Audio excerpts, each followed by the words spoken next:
2 Reis, capítulo 6, versículos de 8 a 23. Eu não costumo dar nome às mensagens, mas essa eu faço questão de dar. Você está cercado.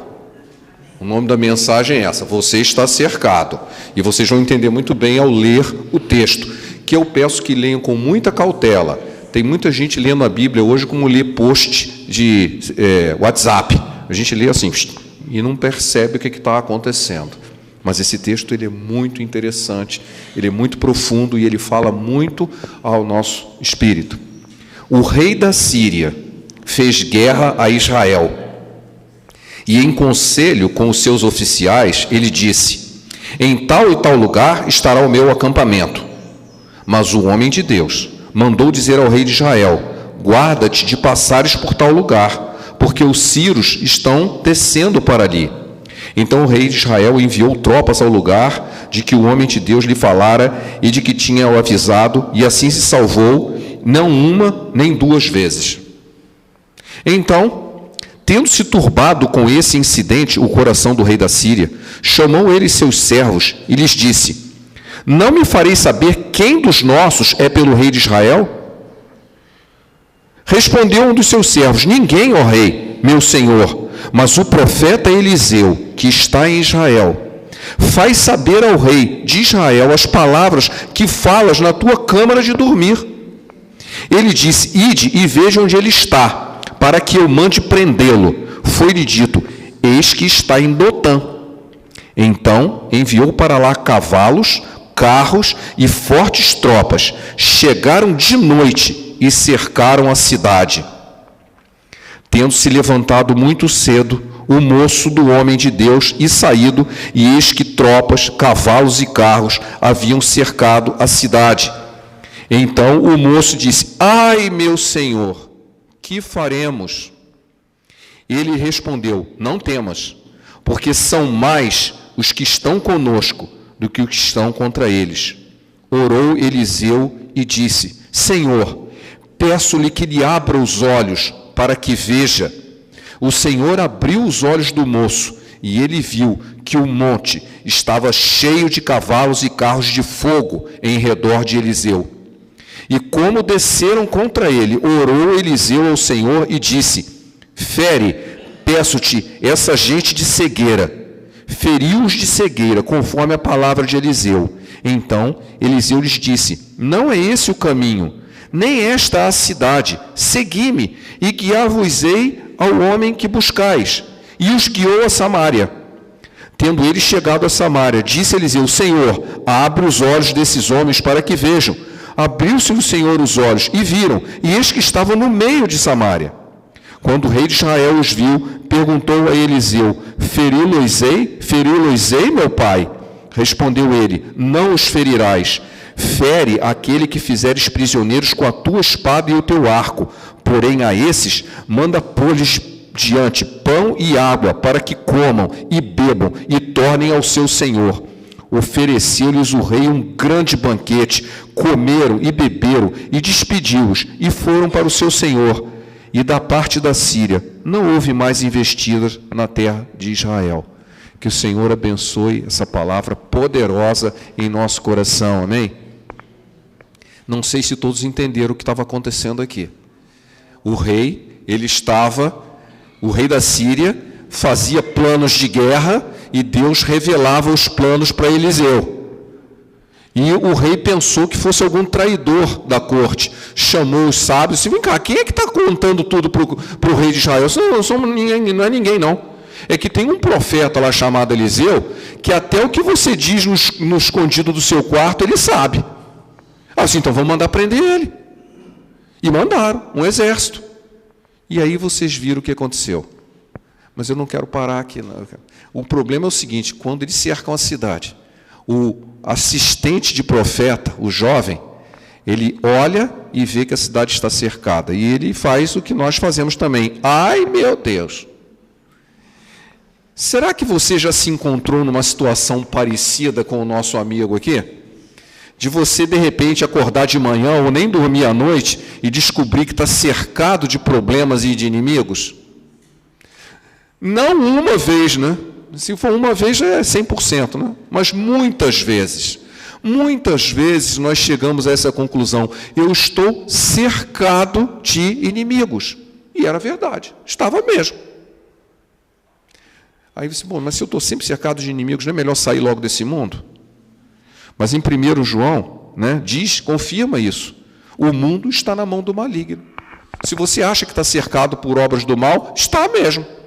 O mundo está na mão do maligno. Será que é melhor então sair do mundo?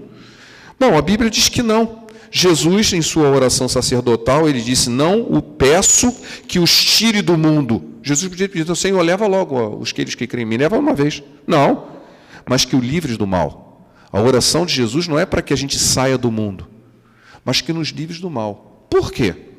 Até o fim dessa mensagem nós vamos responder essa pergunta. Paulo avisou a Timóteo algo muito importante, 2 Timóteo 3,12. Todos que quiserem viver piamente em Cristo serão perseguidos, padecerão perseguições ou serão perseguidos. Se você quiser realmente ser um cristão de verdade, viver segundo os ensinamentos de Jesus e ter comunhão com Deus, você não vai ser aplaudido, você vai ser perseguido. Vão tentar tirar você do caminho, vão tentar tirar você do sério. Eu costumo usar uma ilustração muito simples. Imagina numa escola, um monte de aluno, a professora se ausenta da classe, passa um trabalho na louça e sai e diz: daqui a pouco eu volto. E ela não diz quando que ela vai voltar. Aí tem uma pessoa, você, que é um excelente aluno, começa a fazer o exercício que a professora falou. E todo mundo começa a fazer bagunça. Ninguém está a fim de fazer bagunça. A pergunta é: eles vão deixar você fazer o exercício quieto? Não, não vão. Não vão. Porque quando a professora voltar, você vai estar com o exercício pronto e eles não. Então eles vão impedir que você faça. O seu silêncio atrapalha o barulho deles. Em outras palavras, é isso, né? Estão fazendo uma algazarra enquanto você está fazendo o trabalho. Eles não vão deixar. Vão cuspir em você, vão jogar bolinha de papel, senão um sapato, alguma coisa assim, e vão tentar impedir que você faça aquilo que devia fazer. No mundo dominado por Satanás, se você tenta viver uma vida cristã séria, se você quer ser do bem, quer ser honesto no seu trabalho, na sua vida particular, em qualquer lugar, ninguém vai bater palma para você, vão tentar impedir. Vão tentar impedir. Vão lhe perseguir, vão lhe cercar.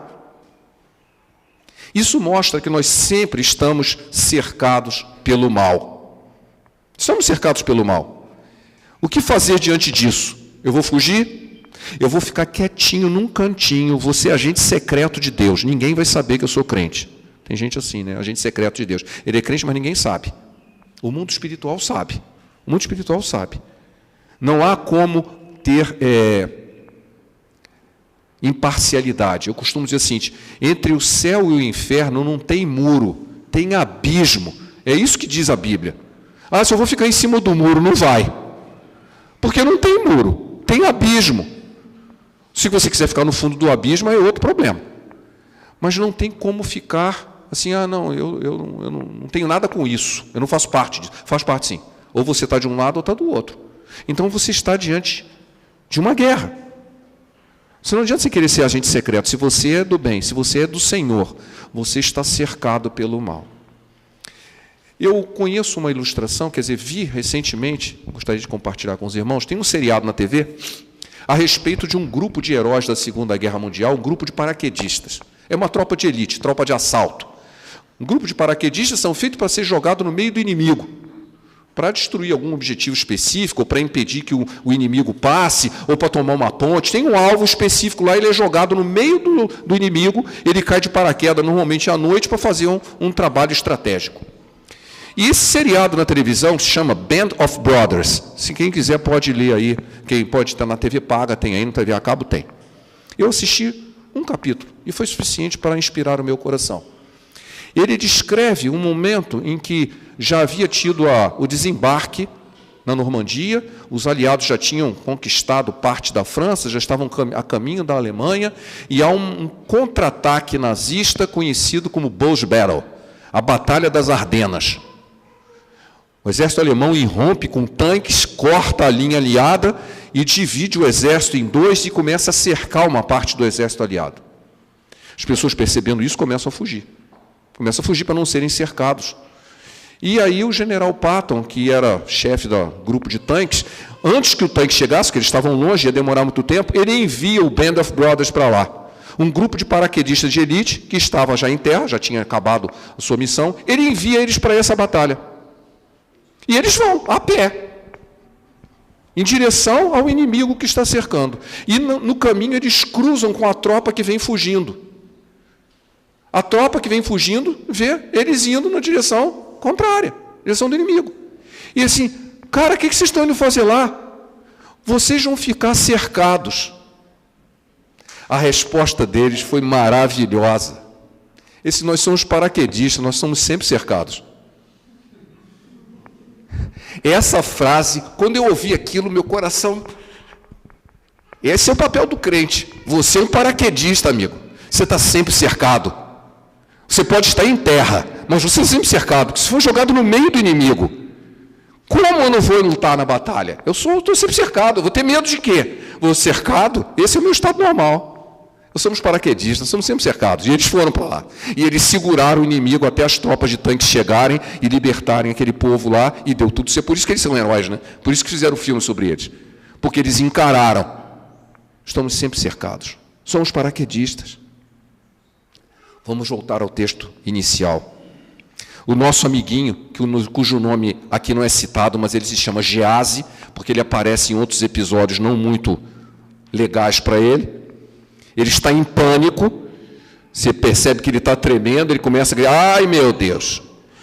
Só que o profeta Eliseu fez ele ver algo que ele ainda não tinha visto, que ele realmente estava cercado, mas por dois exércitos.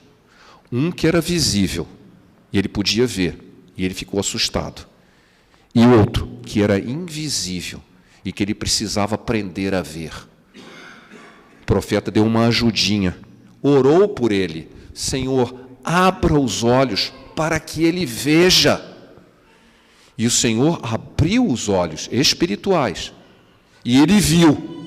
Ele viu que em volta do exército inimigo havia outro exército. De carros de fogo, de anjos que o Senhor havia enviado para proteger o profeta e a cidade. Bom, será que nós não precisamos fazer esse tipo de oração frequentemente? Claro que sim, mas nós hoje temos uma ajuda que o nosso amigo Gease não tinha. Nós temos as promessas de Deus.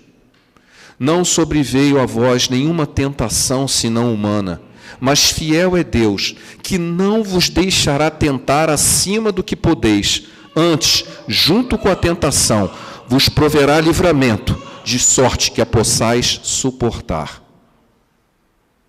Há uma promessa aqui, olha, não existe tentação, não existe provação que você tenha que suportar, que você não tenha forças, porque se faltar, Deus vai acrescentar. Que promessa maravilhosa. Está em 1 Coríntios 10, 13. É um daqueles textos que todo mundo deve ter de cor. Eu sei ele de cor. O anjo do Senhor acampa-se ao redor do que os temem e os livra. Salmo 34, 7. Você crê nisso?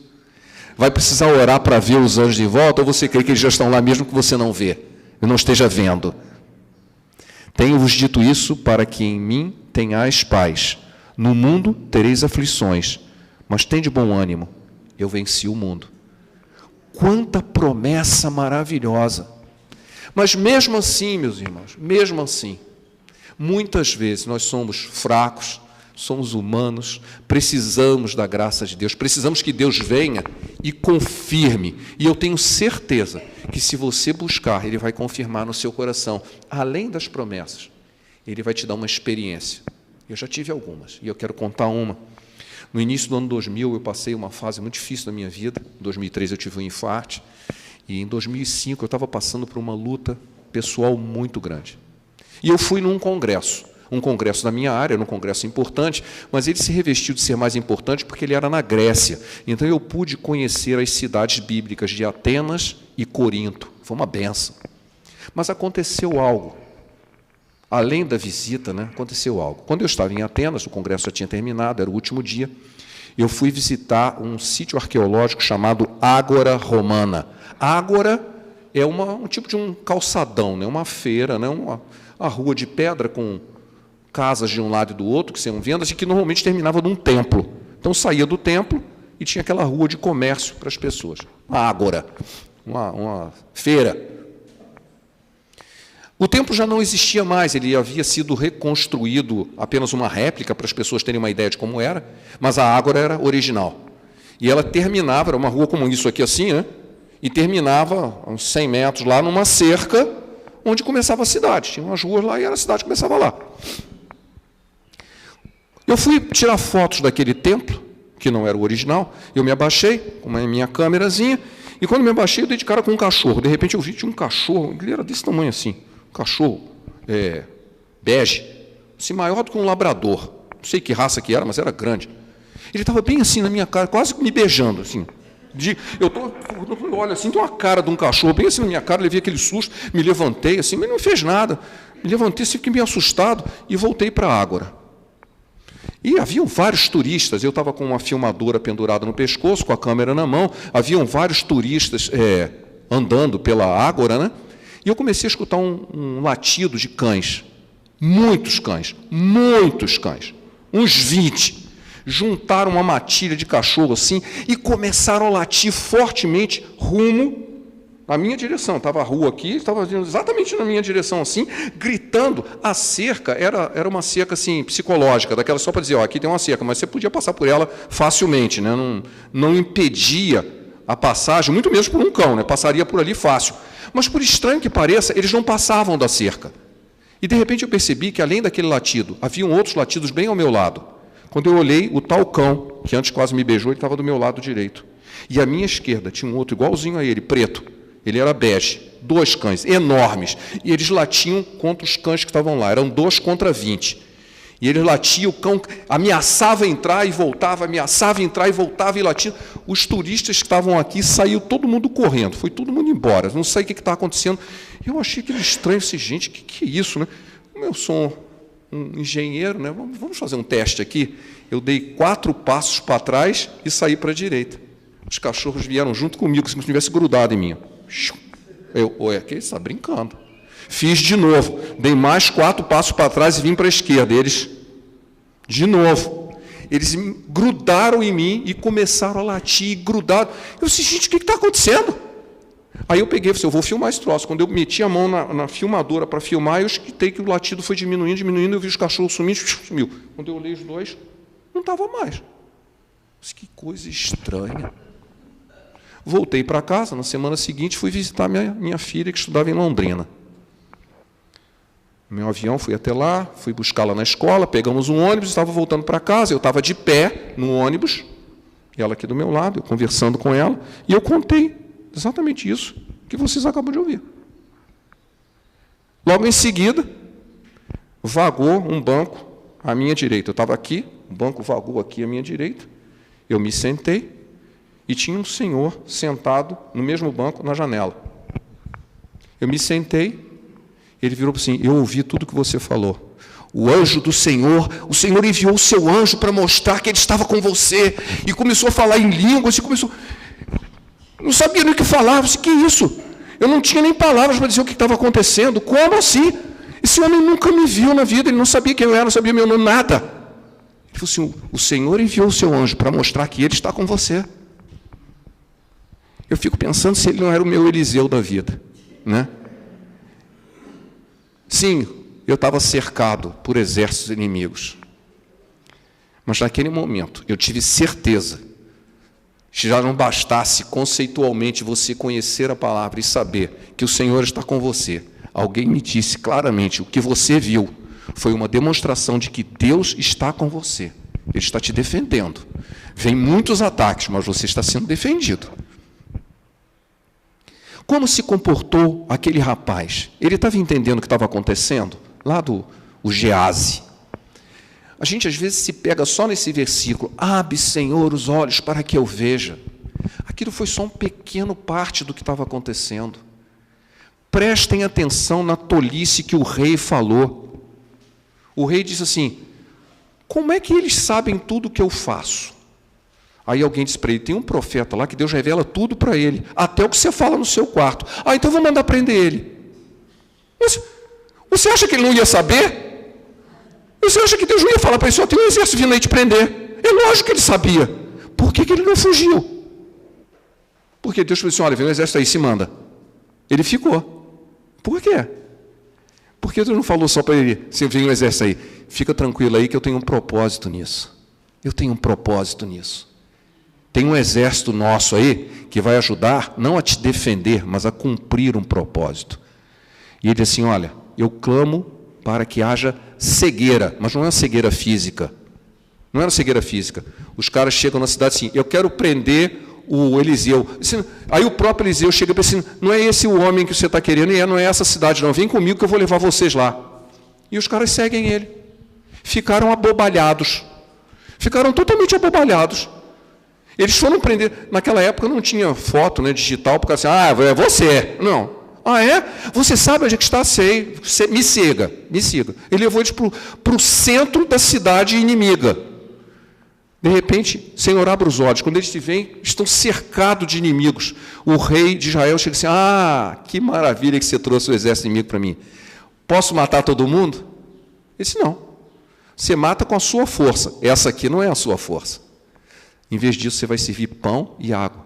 Sabe o que o rei fez? Serviu um banquete. O que aconteceu? Não houve guerra. Eles voltaram e não teve guerra nenhuma. Acabou. Olha que plano maravilhoso. Às vezes a gente... você vai ter vitória. Sabe qual é a maior vitória? Não ter guerra. Nem guerra teve. Ele não foi vitorioso na batalha. Nem guerra teve. Não houve batalha.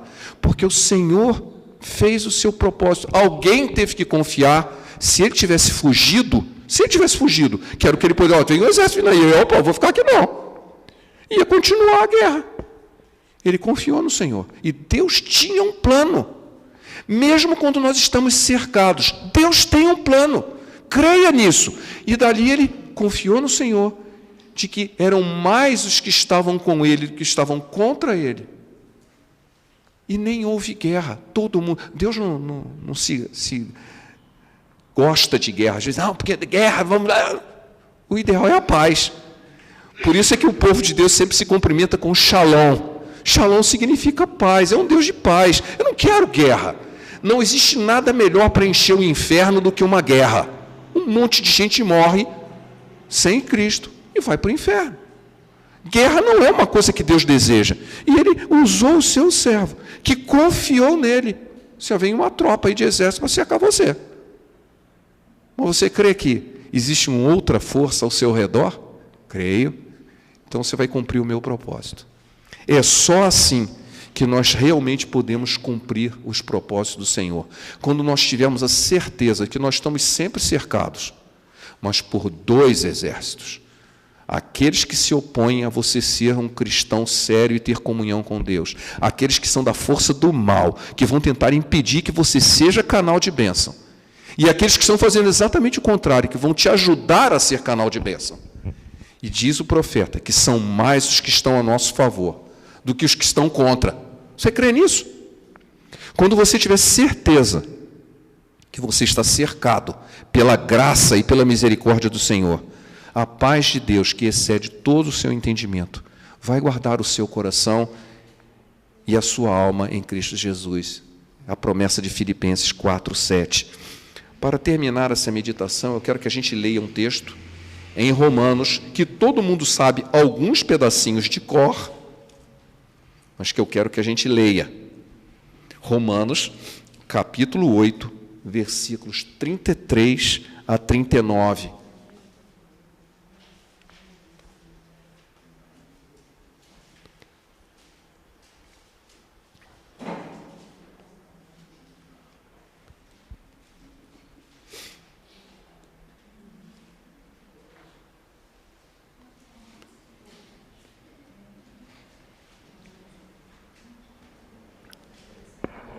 Se você está passando por um momento em que você está se sentindo cercado e você não está vendo ainda as forças do bem, só as do mal, eu quero que você acompanhe esse texto de Romanos 8, 33. Quem intentará acusação contra os eleitos de Deus? É Deus quem os justifica. Quem os condenará? É Cristo Jesus quem morreu, ou antes, quem ressuscitou, o qual está à direita de Deus e também intercede por nós. Quem nos separará do amor de Cristo? Será tribulação, ou angústia, ou perseguição, ou fome, ou nudez, ou perigo, ou espada? Como está escrito, por amor de ti, somos entregues à morte todo dia, fomos considerados como ovelhas para o matadouro. Em todas essas coisas, porém, somos mais do que vencedores por meio daquele que nos amou, porque eu estou bem certo de que nem a morte, nem a vida, nem anjos, nem os principados, nem as coisas do presente, nem do porvir, nem os poderes, nem a altura, nem a profundidade, nem qualquer outra criatura poderá separar-nos do amor de Deus que está em Cristo nosso Senhor. Amém? Se você tiver convicção disso, fique tranquilo nas mãos do Senhor. E eu não li o versículo 31, mas eu gostaria de terminar com ele. Se você tiver essa confiança, você vai poder sempre dizer, se Deus é por nós, quem será contra nós? Amém?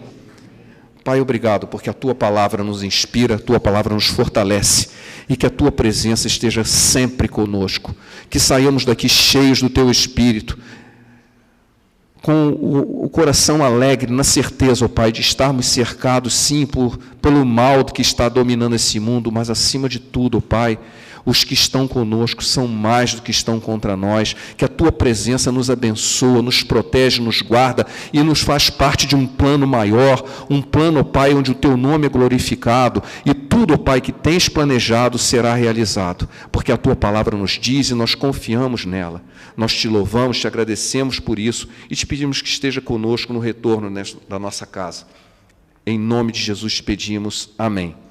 Que a graça do Senhor Jesus, a comunhão do Espírito Santo, o amor de Deus o Pai, estejam com essa igreja, com todos agora e sempre. Amém.